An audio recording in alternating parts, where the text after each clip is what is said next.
गोष्ट आहे 1923 सालची. बर्लिनमधील एका पार्कमध्ये जर्मन लेखक फ्रान्स काफ्का फेरफटका मारत होते.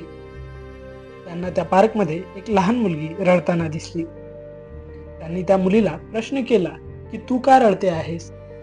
तेव्हा तिने उत्तर दिले की तिची बाहुली हरवली आहे.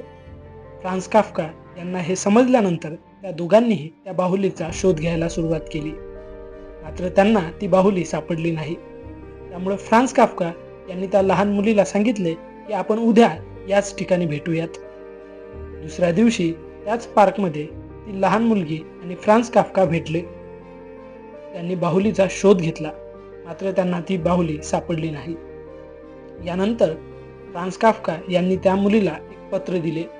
त्या पत्रामध्ये लिहिले होते, please don't cry. I took a trip to see the world. I will write you about my adventures. तिथून पुढे ते दोघे रोज भेटतात. फ्रान्स काफ्का त्या मुलीला बाहुलीबद्दल स्टोरीज सांगतो. तिचे दुःख काही प्रमाणात कमी होते. मात्र काही दिवसानंतर काफ्का एक नवीन बाहुली त्या मुलीला देतो. तेव्हा त्या मुलीचे उत्तर असते की ही बाहुली माझी नाही. यानंतर पुन्हा एकदा फ्रान्स काफ्का त्या मुलीला एक पत्र देते आणि ते पत्र असते त्या बाहुलीचे, ज्यामध्ये लिहिलेलं असते, माय ट्रॅव्हल हॅव चेंज्ड मी. अर्थातच माझ्या प्रवासाने मला बदलून टाकले आहे. तेव्हा त्या मुलीला समाधान झाले.